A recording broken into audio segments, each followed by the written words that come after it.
కృత్రిమ మేధస్సు, artificial intelligence రోజువారీ పనులు కూడా ఎంతో సులభతరం చేస్తుందని మనం వింటున్నాము, చూస్తున్నాం కూడా. కానీ ఈ ఆర్టిఫిషియల్ ఇంటెలిజెన్స్ మీ మెదడు యొక్క తరంగాలను చదివి లక్షణాలు ప్రారంభమవకముందే హెచ్చరించగలదా అంటే అవుననే చెప్తున్నారు సైంటిస్టులు. ఒక కొత్త ఆర్టిఫిషియల్ ఇంటెలిజెన్స్ సాధనం భారతీయ ఎలక్ట్రోఎన్సెఫలోగ్రామ్ అంటే ఈఈజీ డేటా సెట్స్ పై అనుసంధానించినప్పుడు మూర్ఛ మరియు డిప్రెషన్ నుండి ప్రారంభమయ్యే డిమెన్షియా వరకు మెదడు లోపాలని ముందుగా గుర్తించడంలో ఎంతో హెల్ప్ఫుల్గా ఉంది. ఇది వైద్యులు కనిపెట్టలేని సూక్ష్మ ఎలక్ట్రోఎన్సెఫలోగ్రామ్ మార్పులను కూడా విశ్లేషిస్తుంది.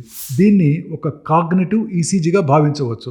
న్యూరాలజీ క్లినిక్స్లో ఇది లక్షణాలు కనిపించకముందే సామూహిక ప్రీ స్క్రీనింగ్ని సాధ్యం చేస్తుంది. అయితే ఇది కొంచెం ఖర్చుతో కూడింది, బట్ సమర్థవంతమైంది. అయితే ఇది న్యూరాలజిస్ట్ని రిప్లేస్ చేయడం కోసం కాదు, వారికి సహకరించడానికి ఉపయోగపడుతుంది. ఇలా ముందస్తు గుర్తింపు న్యూరాన్స్ని కాపాడుతుంది. కృత్రిమ మేధస్సుతో కూడిన ఈ పరికరం న్యూరాలజిస్ట్కి తీక్షణమైన చెవులను మరియు వేగవంతమైన చేతుల్ని అందిస్తోంది.